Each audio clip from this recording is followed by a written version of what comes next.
Kakasimula nga lang ng laban at sinabi ko agad sa kalaban na kung sino unang makakill sa akin ita-target knock ko.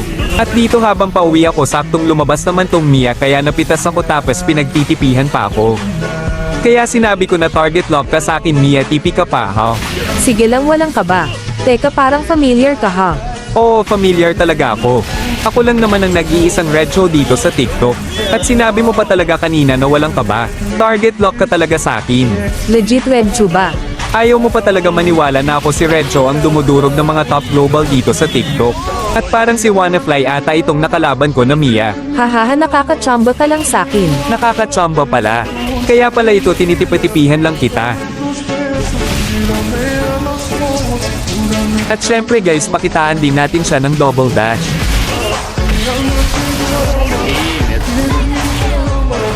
Grabe naman mag-double dash.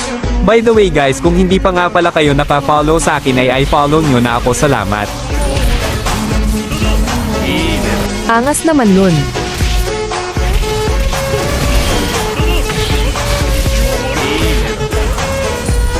Hilig mo naman mag-double dash. Mahilig ba? O ito pakitaan kita ng walang katapusang double dash. あんな夢こんな夢いっぱいあるけどいい目ださあんなこといいなできたらいいあんな夢こんな夢いっぱいあるけど Nagulat ako sa nangyari dito kasi meron pa pala siyang ulti. Sabay sabi niya nang, I think my turn na. kahit ako guys nagulat kasi bigla nang sumakit yung damage niya, panoorin nyo. Laang daya naman nun. Ano na tameme ka ano?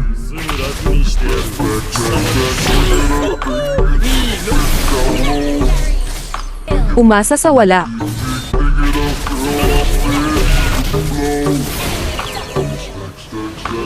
Ano ka ngayon?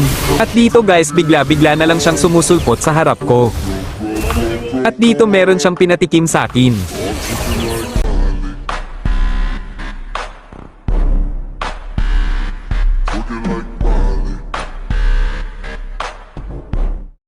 Ano na Redcho, kaya pa ba? Tingnan mo, ginagawa ka lang lamok ng Mia ko. Lakas-lakas mo sa content mo, ganyan ka pala gumalaw. Aba, may pagkamayabang din tong Mia na ang lakas ko daw sa content ko pero ganito lang daw yung galawan ko. Kaya ngayon ay ipapatikim ko na sa'yo yung one hit build ko dito kay Cho. Kung kanina ako pinatikim mo ng one hit mo kay Mia, ngayon ikaw naman ang papatikiman ko ng one hit kay Cho.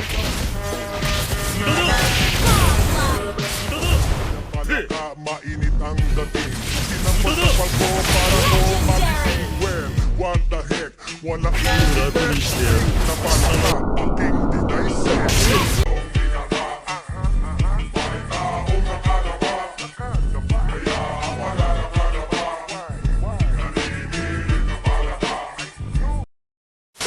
Guys, andito na nga pala ang Naruto Shippuden. At tingnan nyo kung gaano kaganda itong statue ni Gamakichi. At nandito na din ang loading screen ni Naruto. Diba sobrang angas at ganda nito?